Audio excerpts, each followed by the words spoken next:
My name is Brenda Granados. I am from Glenwood Springs, Colorado, and I am doing the aviation maintenance and technology here at CNCC.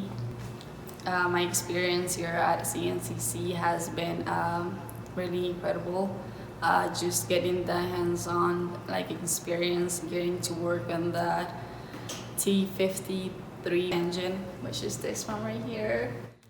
And I got to disassemble it and then put it back together, so that was pretty cool.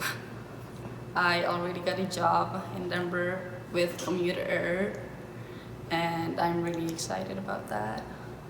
I will be working line maintenance at the airport, which line maintenance extras when we do work to the airplane, like on the line, and we don't have to take the airplane to a hangar. My favorite part of being here at CNCC has definitely been that getting the hands-on learning for sure, because I had always been really touchy, so I have to be doing something with my hands. And here at CNCC, I definitely did get the hands-on experience that I was looking for.